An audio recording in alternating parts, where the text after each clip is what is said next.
Salut à tous, bienvenue sur Acharné, j'espère que vous allez bien. Ryan, ça va ou quoi? Ça va toi frérot? Tranquillement, hein. Content de se retrouver pour ce troisième épisode d'Acharne-toi. Aujourd'hui on s'échappe un peu de l'univers du sport. Enfin. Vraiment enfin, on va un peu dans la mode et du coup ça nous fait archi plaisir aujourd'hui de recevoir notre poteau du Shane. Comment ça va frérot? Quoi les gars, tranquille. Tranquille, hein. Donc voilà, vous allez voir, on va un peu vous parler de... Il a créé sa marque, un peu vous parler comment ça s'est passé, on va un peu retracer sa vie, son parcours et tout ça. Et donc on va commencer tranquillement, hein. Donc on va commencer déjà par toi, donc ton nom, d'où tu viens? Moi c'est Douchane, je viens de Guadeloupe et actuellement je suis à Paris. Je suis designer, entrepreneur, j'ai créé ma marque et je suis aussi je suis graphiste aussi. J'ai 25 ans, puis voilà. Hein. Ok, du coup toi t'as grandi où toi? J'ai grandi en Guadeloupe. En Guadeloupe, ok.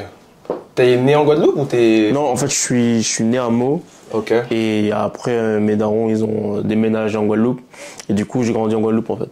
Ok, et si on déménage à quel âge? T'as quel âge? J'avais quoi? J'avais 7 ans. Ah, 7 ans. t'es jeune, hein? Ouais. Ok. En gros, ouais, j'ai passé toute ma jeunesse en Guadeloupe en vrai. Ok. Mais justement, ça t'a fait un changement entre le moment... Enfin, justement, tes 7 ans, genre tes 7 ans en France, arrivé en Guadeloupe, ça t'a fait un changement ou t'étais encore trop petit pour te...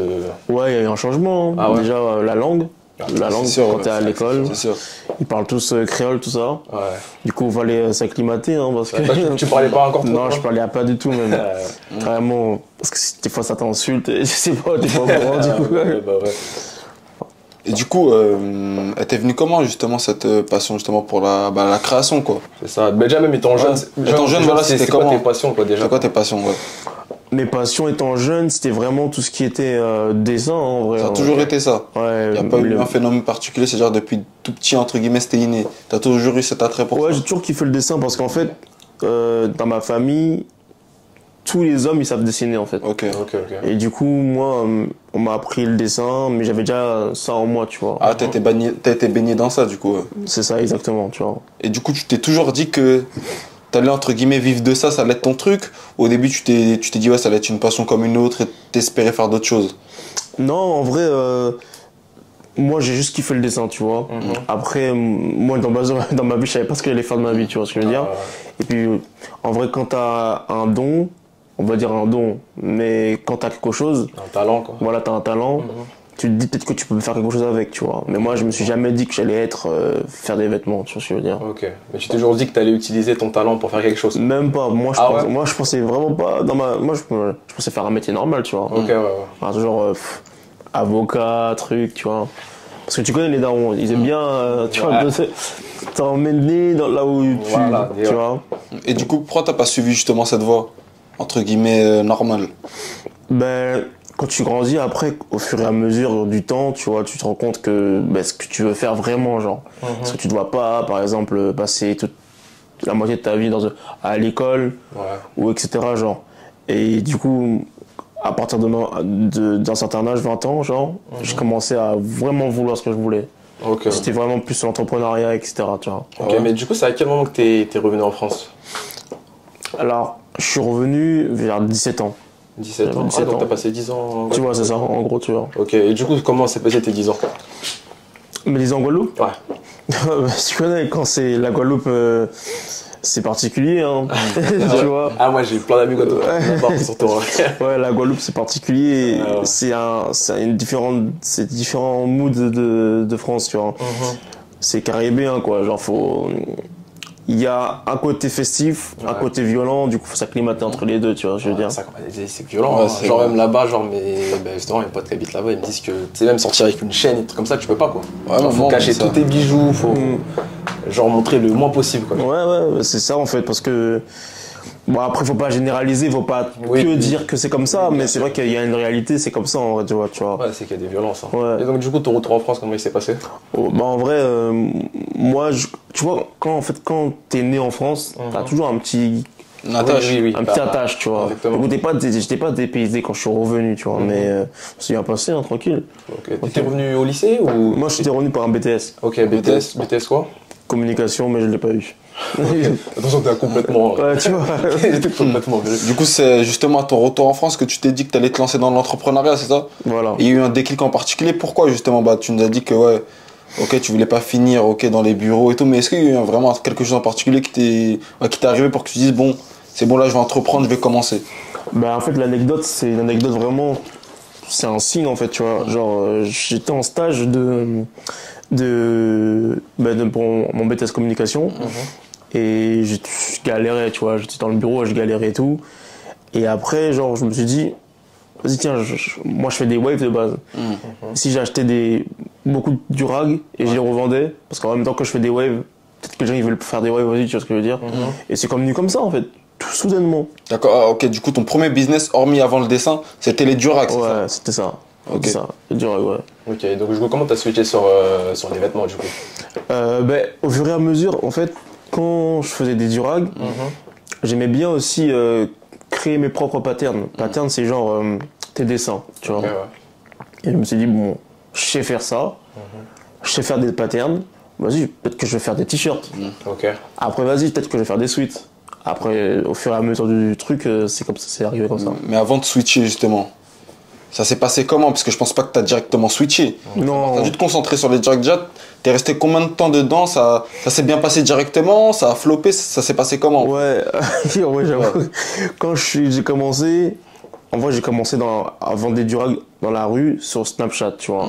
C'est-à-dire que j'étais sur Snap, il y avait des clients qui voulaient, je me déplaçais à un point A, à un point B, je faisais la remise en main propre, tu vois. Ok, ouais. J'allais à Châtelet, Saint-Lazare, Clignancourt. Ça a commencé comme ça. Après, au fur et à mesure du temps, j'ai pu amasser un petit capital, tu vois. J'ai réinvesti. Je me suis dit, bon, vas-y, moi, je peux pas faire tout seul. Je peux pas tout le temps me déplacer et tout ça. Vas-y, je vais créer un site internet. J'ai créé un site internet. J'ai contacté des influenceurs et le truc, il est parti, tu vois ce que je veux dire. Le truc, il est parti. Il y avait des gens qui kiffaient. Et voilà, c'est comme ça que ça a commencé, tu vois. Ok, à l'heure actuelle, là, t'as complètement arrêté? À l'heure actuelle, là, j'ai mon truc de durag toujours, mais vas-y, j'y suis moins. Alors maintenant, je suis vraiment focalisé dans le Il y design. a toujours le site, on peut toujours acheter. Ouais, on peut toujours acheter, ouais. Ok, du coup, voilà, t'as lancé ton business de durag, ça a commencé à prendre son essor, ça a commencé à voilà, bien marcher. Et après, dès que ça a commencé à bien marcher, c'est à ce moment-là tu dis que t'allais changer en fait. Ben, moi, en fait, quand je suis quelqu'un je me lasse vite des trucs, tu vois. Et en fait, quand tu vends, tu rachètes, c'est plus un métier de entrepreneur. Mais moi, je me qualifierais pas quelqu'un de haut entrepreneur. Moi, je suis pas vraiment un businessman. Moi, je suis vraiment un créateur, tu vois. Ah, t'es un passionné en Je suis gros. un passionné. Ok, Ouais, je donc comprends. Tu Ouais. voyais beaucoup plus large Ouais, que c'est ça. juste, C'est-à-dire, même ouais, si ça te rapporte, si ça te passionne Ouais, pas, je faut que tu vas pas continuer c'est dedans. ça. Ouais, je suis un peu comme ça, moi. Ouais, Ok. Il y a des gens, tu vois, s'ils ont de l'argent, s'ils ont du cash, t'as capté, ils vont rester dans leur truc. Ouais, ouais. Moi, ça rentrait, mais genre acheter, revendre, c'est pas mon truc, tu Je vois. ressens ce que tu veux dire. Ouais. Du coup, j'ai commencé à créer et je voulais faire plus, tout simplement en faire plus. Ok, t'as pas eu peur de prendre ce risque en se disant, bon, parce que là, en vrai, de vrai, tu recommençais tout à zéro. Ouais. C'est-à-dire, t'as pas eu cette peur qui, en gros, ça risque de pas marcher. c'est Alors pas que là, l'échec. en fait, toi-même, t'as dit ça rentrait. C'est-à-dire que voilà, tu faisais un bon billet. T'as pas eu ce truc où tu t'es dit, ah, putain, je peux me mettre à terre. T'as pas dit ça? Ouais. Logiquement, quelqu'un de sensé, il aurait dit ça. Ouais. Mais on est sur le média acharné, en vrai. Acharné, les gars. C'est vrai. Quand t'es acharné, tu calcules même pas ce que tu fais, en fait. Ouais. Moi, je me suis dit ça. Au résultat des comptes, j'ai commencé à faire une collection. Ça a floppé. Et là, j'ai vu la vie Ça, en c'était vrai. collection de quoi? C'était De suite. de suite, t'as Ouais. commencé avec les suites, ok. J'ai commencé à faire des t-shirts, des suites. Je me suis dit, vas-y, ma communauté, elle kiffe ce que je fais, je vais leur donner ça. Ça a floppé. Tu Ah vois, ouais. ça a floppé. Et puis là, j'ai capté que c'était deux business différents. Bien sûr, bah, Ouais, parce que t'as eux c'était les durags et tu t'es dit bon, peut-être que c'est des durags, c'est des suites, ils vont aimer. Ouais. Pas du tout, c'est pas, Pas ça. du tout, pas du tout. Et du coup, bah, comment t'as réagi justement à ton premier échec, quoi? Tu réagis mal, hein. Tu te poses des questions. Ouais, Et en plus, le fait est que t'as laissé un peu ton premier business de côté, ça rentre moins, tu vois ce que je veux dire? Exactement, bah oui. Genre, ça ralentit le truc. Du coup, je me suis posé des questions, je me suis dit, bon, faut que je réagisse, tu vois. Je me suis dit, pourquoi ils aiment pas, pourquoi truc? Et puis, au fur et à mesure du temps, vas-y, en fait, tes échecs, c'est pas censé te stopper, en fait. Bah ouais, c'est une leçon, quoi. Tu vois, juste tu profiles le truc, tu vois où t'as échoué, et voilà, tu vois. Et du coup, après ça, je me suis relevé, et je me suis dit, vas-y, tranquille, tu vois. Ok, ok. Mais toi, justement, est-ce que tu avais un attrait pour la mode, genre au-delà du dessin, du coup, parce que t'es bon, tu faisais des designs et tout, mais est-ce que tu avais un attrait pour la mode ou... Bah dis-toi, en fait, tu connais quand on est jeune, on aime bien se saper, tu vois. Ouais, ouais. Mais moi, j'étais pas un gars, genre en fashion, genre... moi, j'aimais juste les belles paires, j'aimais juste les suites, tout ça. Ouais, ouais. Mais j'étais pas un gars vraiment, on va me dire, ouais, je suis à fond dans ça, tu vois. Ouais, t'étais lambda, quoi. Ouais, ouais. Mais en fait, c'est... La passion, je pense qu'elle vient avec l'art. Quand t'es artistique, tu peux faire un business même un business de chaussures, de lunettes, tu vois. Ouais, ouais. Tant que c'est beau, tu vois, tu vas tout ce qui est beau, tu kiffes, tu vois. Et moi, au final, je me suis dit bon, en vrai, bon, le durag, c'est prêt-à-porter, c'est vêtements. Vas-y, je suis sur le vêtement, tu vois. Ok, ok. Ouais. En plus, quand je t'entends parler, je comprends que, en plus, en gros, de créer justement.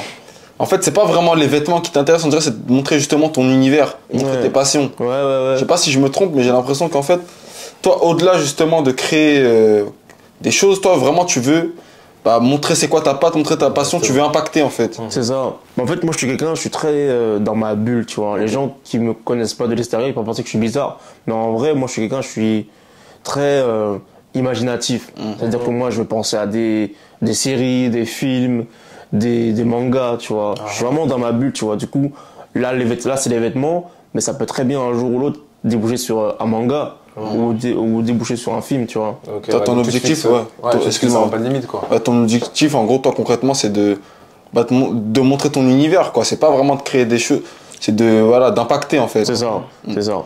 Ouais, en fait, il y en a qui travaillent juste, ils veulent vraiment, genre de l'argent. Ouais. Moi, je veux pas dire que je veux pas d'argent, mais je veux surtout créer, tu vois. Surtout créer des trucs. Non, j'en sais totalement. Je vois. Et en gros, du coup, ta marque, déjà, comment ça s'appelle déjà? Il y a UBS et il y a Urban Sauce. Urban Sauce, c'était les durags. Maintenant, j'ai abrégé, j'ai fait UBS. UBS Wear. Et du coup, tu as eu ton premier drop qui a floppé. Après le second, voilà, il a réussi. Ouais. Et du coup, justement, après, justement, cette réussite, justement, comment tu l'as pris? C'est genre, après cet échec, te dire, ah, enfin, je suis en train de réussir. Qu'est-ce que ça t'a fait quoi, justement? En fait, moi, ce que j'ai remarqué, c'est que, en fait, quand tu veux quelque chose, par exemple, je sais pas, quelqu'un, il veut le million. Quand il va l'avoir, il aura tellement travaillé pour ça qu'à l'avoir le million, au final, c'est une finalité. C'est logique. T'es pas surpris. Parce que tu as trop travaillé pour ça, tu t'es trop sacrifié, t'as pas dormi, du coup, t'es pas surpris. C'est pas comme si on me le donnait comme ça, c'est pas une surprise. Du coup, moi, je l'ai bien reçu, mais j'étais pas surpris. J'ai beaucoup travaillé dessus pour ça, tu vois. Ouais, c'est ça. De toute façon, c'est pas une finalité, c'est pas là où tu vas aller. Tu vois. C'est juste un objectif parmi toi. Voilà, c'est un objectif. Quand tu as un objectif, en vrai, bon, tu le prends bien, tu es reconnaissant, mais tu vas pas, tu vois. Il y a toujours plus à faire à quand. Ça, en fait, c'était une étape, quoi. C'était une étape, ouais. C'était une étape.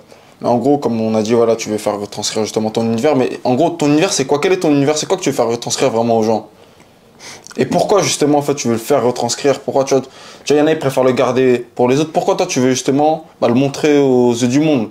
Parce que tu vois, ton univers, en vrai, c'est comme si tu montrais une part de toi, en vrai. Ouais. Mon univers, en vrai, il est un peu sombre, tu vois, parce qu'on a tous une part de sombre, mais il est aussi un peu très ambitieux. Tu vois, moi, j'ai en fait poussé vraiment les jeunes, ceux qui me ressemblent, même ceux qui me ressemblent pas, mais surtout les jeunes, à se transcender, tu vois, à vraiment, là où ils veulent aller, il faut y aller, tu vois. Faut pas qu'ils écoutent les gens, faut pas qu'ils se disent qu'il y a des obstacles, des limites. Il faut vraiment qu'ils y aillent. C'est ça mon objectif, tu vois. Okay, mais... En fait, en portant mes vêtements, je veux que les jeunes, ils ont confiance en eux, surtout.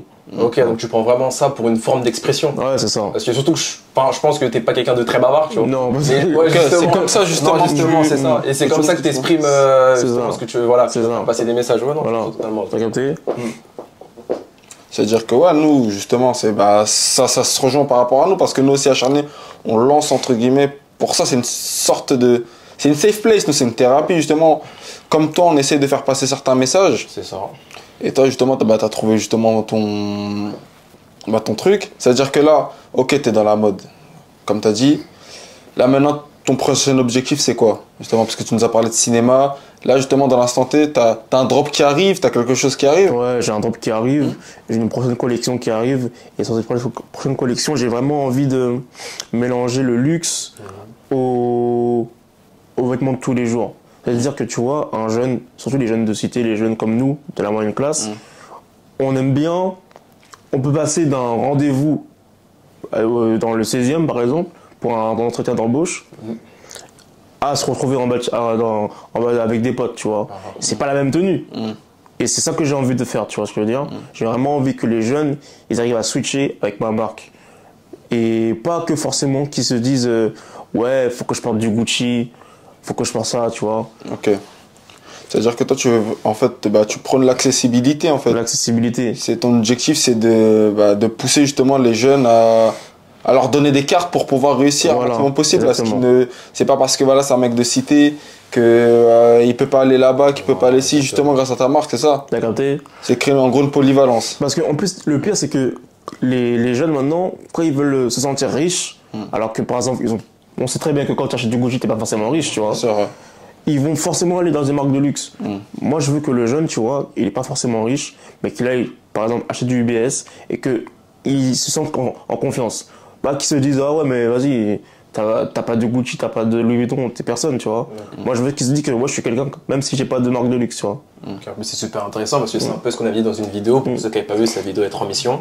Et ben justement, c'est un peu le sujet, c'est un peu ce qu'on disait, quoi. C'est que, ben en fait, les jeunes de quartier qui n'ont pas trop d'argent, entre guillemets, tu vois, ils vont, pour montrer que, voilà, qu'ils ont un peu de richesse, ils vont prendre du Gucci, comme ça, tu vois, histoire de, tu vois, je suis habillé comme ça, tu vois. Mais c'est normal, en gros, c'est une forme de. Il veut se sentir en sécurité. Voilà. Tu vois, comme tu dis, c'est difficile maintenant dans le monde où on est de pas être jugé.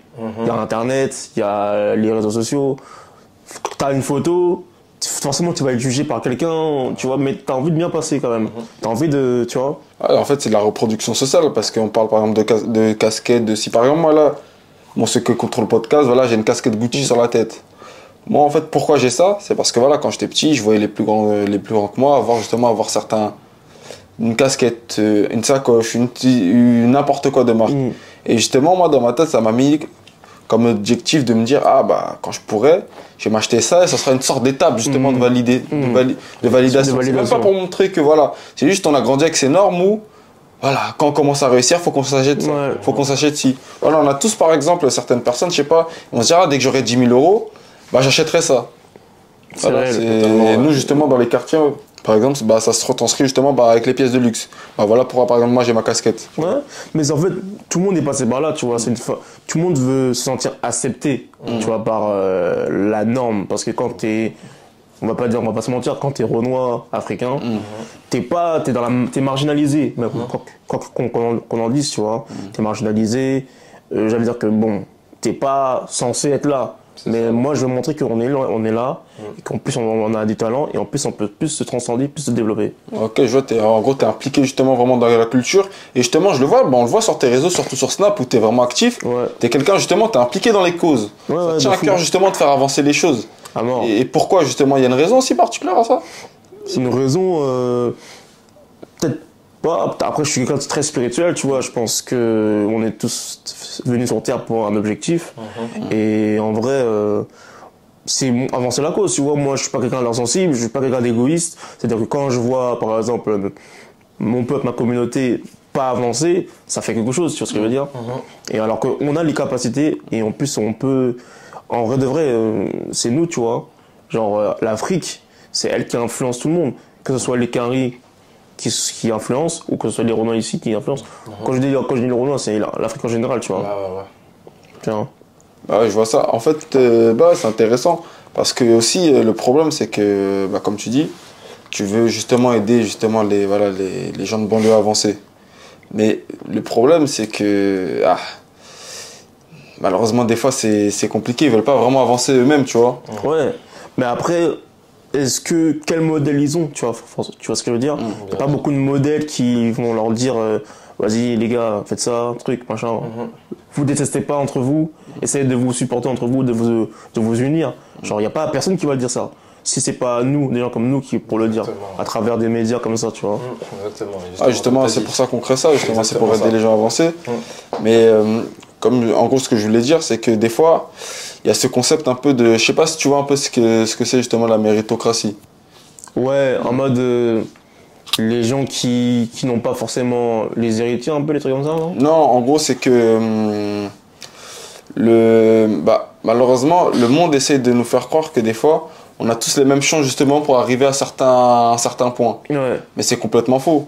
Et des fois, malheureusement, c'est où je veux en venir, c'est que les gens un peu, surtout les mecs de quartier, ils se cachent un peu derrière ça, justement pour pas vouloir avancer, tu vois. Dans ce truc que, non, j'ai pas les mêmes cartes que Ouais, tout ils le sont monde. condamnés un peu. Voilà. Donc, ouais. Ouais, je captais. Voilà. Et c'est pour ça, nous, par exemple, qu'on essaie de créer ce média.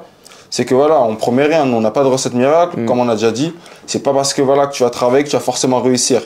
Tu vois, celui qui réussit, c'est pas celui qui a forcément le plus travaillé. Tu vois, des fois, entre guillemets, on a sa bonne étoile, on doit réussir, tu vois, c'est comme ça. Et il y en a d'autres qui sont faits pour échouer. Le monde, il est injuste, sinon voilà, il y aurait plus de monde. Il y en a, malheureusement, ils vont finir, tu vois, éboueurs, c'est comme ça. No disrespect, hein. Enfin, tu vois, désolé, respect à tout le monde, mais voilà. Il y en a, ils sont faits pour ça, il y en a qui sont faits pour entreprendre, il y en a ceux qui sont faits pour être salariés, tu vois. Et c'est pour ça, justement, qu'on a créé ce média, c'est que voilà, on vend pas du rêve, mais acharnez-vous, donnez-vous, comme ça, comme je le dis souvent, le plus important, c'est à la fin de se dire, au moins j'ai essayé, tu vois. C'est pas avoir de regrets, c'est juste pas avoir de regrets. Et j'ai l'impression que justement aussi, justement, ce que tu as envie de retranscrire, c'est ça. C'est pour ça justement qu'on t'a invité, parce qu'on sentait qu'au niveau des mentalités, c'était ça. Mais par rapport à ta marque et par rapport à ce que tu fais ressentir et comment t'es engagé, parce que voilà, les gens ne te connaissent pas tous et ils voient pas vraiment ce que tu fais sur le réseau, mais voilà, tu es quelqu'un d'engagé et tu pousses vraiment les gens à. Ouais, à mort. Encore respect à ça, mais parce que voilà, il n'y a pas tout le monde qui fait ça, tu vois, je tenais à le souligner. Merci frérot. Et justement, j'ai l'impression, comme je disais, ta marque, justement, c'est vraiment pour ça. Ouais, ma marque, ça sera un mélange. Même ton univers, je dis ta marque, mais comme tu as dit, tu veux pas t'arrêter à ça. C'est ça, ça va plus loin que ta marque. Mais en vrai de vrai, tu vois, moi je suis part du principe où on n'a qu'une vie et il faut vraiment faut pousser les gens à se pousser et pousser les gens à vraiment, si il y a moyen qu'on fasse tout en fait, tu vois. Moi j'ai pas de limite, tu vois ce que je veux dire. Moi si jamais je peux me lancer dans le cinéma, je le fais. Créer des livres, je le fais. Moi je veux pas avant que tu meurs et voilà. C'est ça. Il faut laisser une trace, les gars. Je pense il n'y a pas d'autre solution, tu vois ce que je veux dire. Moi je pense que les humains ils sont faits pour évoluer et moi, je trouve qu'il n'y a pas de limite. Il ne faut pas s'arrêter à la pigmentation parce que tu es Renoir, tu peux pas le faire. On peut le faire, tu vois. Vous avez bien votre média, moi j'ai bien ma marque. À l'époque, il y a je sais pas, 20 ans, ce serait impossible que des Renoirs ont leur média ou une marque. Exactement. Impossible, du coup on évolue. Du coup c'est ça qui est bien. Surtout que voilà, dans une génération où on a les réseaux, enfin il y a tellement moyen de faire plein de choses. Et entre guillemets, les cartes sont un peu redistribuées, tu vois. Exactement. Donc c'est pour ça que s'il y a des gens qui veulent entreprendre, créer des trucs, faites-le. Comme on dit, n'ayez pas de regrets. Ouais, n'ayez pas de regrets. On vous promet pas que vous allez réussir, même on sait pas si on va réussir. Nous, on est personne. On est personne. On est là, mais acharné, là, on va vous montrer que c'est possible. Voilà, on va tout faire et à la fin, comme ça, on dira, on a essayé. C'est ça, au moins on a tout fait ensemble. Si voilà, vous voulez monter dans le train, montez. Comme on dit, montez dans l'ascenseur. Et les gars, on est au zéro, on est juste là pour monter. Mais les échecs, ça arrive. Hein. Moi, j'ai eu un échec, j'en ai eu plusieurs et je suis toujours là, tu vois. Je suis toujours acharné sur mon truc. Genre, en fait, c'est vraiment après, je dis pas. Il y a aussi beaucoup de personnes qui veulent entreprendre, mais ils n'ont pas le cœur à ça, tu vois. C'est pas fait pour tout le monde, encore une fois. Exactement. Ils n'ont pas le cœur à ça. L'entrepreneuriat, c'est beaucoup de souffrance, beaucoup de solitude, en vrai, beaucoup de sacrifices.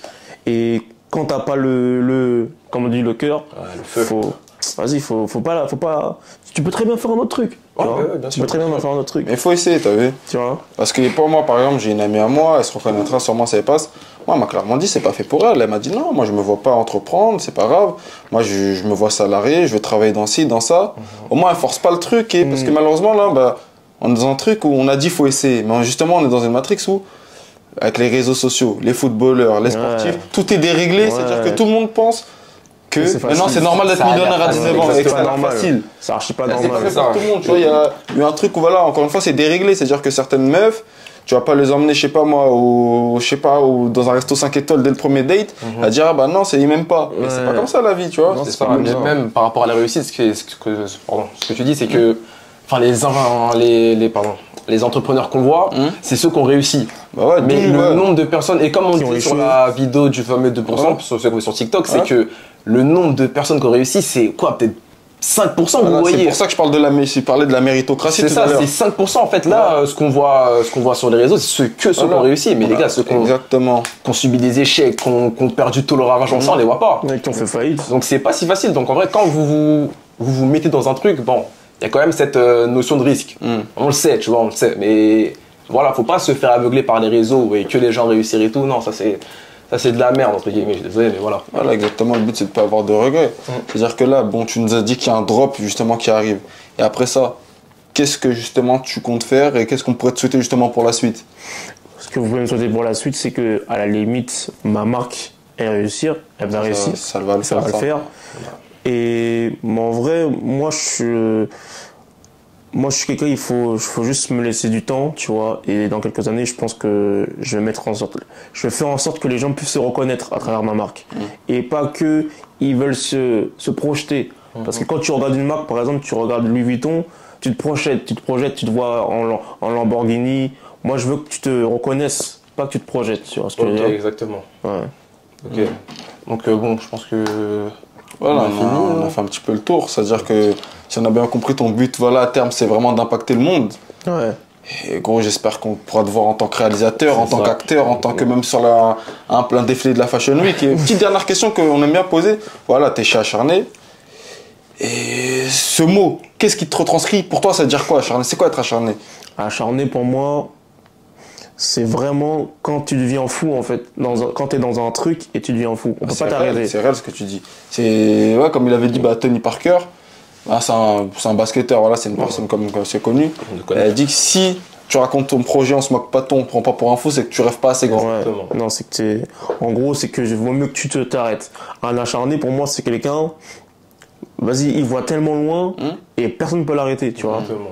C'est ça, un acharné pour moi. Ah bah, une dernière question. Et ton entourage, du coup, ça se passe comment? Parce que tu dis que t'es dans ta bulle et que justement, t'es dans tes trucs, t'es dans ton univers. Comment ça se passe avec ton entourage? Ben, mon entourage, c'est ça, un acharné, ils m'ont pris pour un fou, tu vois. Quand j'ai commencé, il y avait des amis qui m'ont dit, mais frère, qu'est-ce que tu fais quoi là, tu vois? Genre, mais je n'ai pas écouté. J'ai écouté que les. Après, il y a deux choses. C'est écouter les bonnes personnes. Il y a des personnes qui veulent. Ils reflètent leur peur sur toi. C'est-à-dire que quand tu vas faire quelque chose, ils vont se dire mais c'est what the fuck. Alors qu'il y en a, c'est pour ton bien. Faut savoir discerner le vrai du faux. Ok. C'est ça. Et tu l'as pris comment justement que tes amis que voilà t'aimes quand même te prennent pour un fou? Au début, tu t'étais pas dit d'entrer justement dans une matrix à vouloir prouver non les gars, écoutez-moi, regardez, je vais vous montrer que c'est vrai. Tu t'es dit tant pis, peut-être que c'est pas des vrais, ils verront plus tard. Clairement, en fait, pour moi, je pars du principe où, bon, j'ai quand même une certaine intelligence sur ce que je veux dire. S'ils étaient complètement fous, je l'aurais pas fait. J'allais pas me mettre, par exemple, je peux pas me dire, ouais, les gars, j'ai investi 10 000 euros, je sais pas si je connais pas le business. Alors que là, j'ai essayé un truc, bon, je me dis, bon, ça rate, ça marche, ça rate, tant pis. Et c'est vrai que quand je dis l'entourage, c'est important parce que il y en a qui veulent pas te voir forcément réussir, tu vois. Ils t'ont vu à l'époque où tu n'avais rien et maintenant ils te voient entreprendre quelque chose, ça leur fait un peu peur, tu vois. Ils se disent mais à quoi ils jouent, ils se prennent pour qui? Il y en a même qui m'ont dit je me prends pour qui, tu vois. Carrément, genre je me prends pour qui alors que juste j'essaye d'être moi, tu vois. C'est-à-dire que tu m'aimes pas vraiment, genre. C'est ça, c'est que t'as eu très peu de soutien. Ouais. Ça, c'est comme ça. J'ai eu du soutien, mais je m'attendais à avoir plus de soutien. Bah, Parce que je vois très bien ce que tu veux tu dire. vois. Parce que quand tu commences un truc, tu t'attends à que tout est, tu vois. Ce qui fait le plus mal, c'est quand tu vois qu'une personne ne réagit pas comme forcément toi t'aurais réagi. Exactement. Et ça, je l'ai connu. Tu vois. Par exemple, j'ai lancé certains business, je me disais, ah, il a partagé, mais moi, j'aurais pas partagé comme ça. Ah, il a vois. pas partagé, moi, j'aurais partagé. Encore Ça fait mal. plus. Tu vois, moi par exemple, j'aurais un business, ou un proche à moi aurait un business. Moi, j'aurais parlé du business de mon proche à tout le monde. Ah ouais. À tout le monde. Pour ça, on n'attendait jamais rien de Je n'attendais personne. jamais rien de personne, les gars. Et Parce que, tu lances, excuse-moi, tu Vas-y. lances un business, tu vois, par exemple, un ami à toi, il veut négocier le prix. tu vois, Oh, quoi? Mais moi, j'aurais pas négocié, j'aurais payé plein pot. tu vois, non, bravo. Alors que tu vois, genre, ils négocient pas le prix quand ils sont dans des grands magasins. Exactement. Tu vois. Ah, t'es mon gars, fais-moi 15 au lieu de 20. Ah, mon gars, Non. donne-moi Faut pas- vraiment la force, tu me donnes même 30. Vraiment. faut attendre de personne, les gars, parce qu'en fait, le métier d'entrepreneuriat, ce qu'on ne dit pas, c'est qu'il y a beaucoup de déceptions, en fait. Au final, les gens qui sont au top, ils sont très seuls, parce qu'au final, ils se méfient d'un peu de tout le monde. Parce que Ouais. ceux qui sont en bas et qui les ont pas poussés, ils vont pas les faire remonter. Et ceux qui sont en haut, ils sont là pour leur argent. Au final, les gens qui sont en haut, ils sont un peu très seuls, tu vois ce que je veux dire. Du coup, voilà. Il y a beaucoup de. Dans du bien, il y a du mal, et dans le mal, il y a du bien, tu vois. C'est ça, c'est l'entourage. Moi, ça me fait un peu rire que tu dises que justement un acharné c'est un fou. Parce qu'en fait, c'est un peu cette relation qu'on a avec Ryan, c'est que on aime trop se dire des rêves de fou, tu vois. Ryan va me dire je veux faire ceci, je vais le prendre pour un fou. C'est ça qui est bon, justement. Mais justement, je sais que c'est bon et forcément, je vais l'aider à ce qu'il réussisse son objectif. C'est ça être un acharné. C'est être un antagoniste. Ah, je vous jure, moi j'ai tellement envie de faire fermer des bouches. Tu vois. Après, c'est aussi quand tu es entrepreneur, c'est beaucoup ce truc de revanche. T'as envie t'as une revanche sur la vie en fait. Parce qu'on t'a trop sous-estimé, on t'a trop marché dessus un peu, tu vois. Ça, le truc, c'est que quand on sous-estime, c'est que t'es en bas là, tu peux commencer, donc c'est super dur de monter et tout. C'est comme on dit, monter de l'ascenseur, les gars, ça. C'est ça, hein. Ça arrive, les gars. Duchesne, ça m'a fait super plaisir de te beaucoup, les gars. C'est mon frérot. Merci pour l'interview. Donc, les gars, allez sur son Insta, allez sur UBS, page Insta, site web. Achetez, les gars, c'est du lourd en plus. Achetez, c'est vraiment du sérieux. La nouvelle collection arrive février, tu m'as dit, fin février? Ouais, dans ces eaux-là, les gars. Ces eaux-là, donc voilà, si on est un peu connecté par ces mois-là, en tout cas, nous, ça nous a fait plaisir. Merci beaucoup. Vous, ça vous a fait plaisir aussi. Abonnez-vous, on ne dit jamais abonnez-vous, likez, partagez, on ne dit jamais ça. C'est ça, partagez. Montez dans l'ascenseur. Merci frérot, montez dans l'ascenseur, c'est le plus important. Et restez acharnés. C'est ça. Ciao les gars.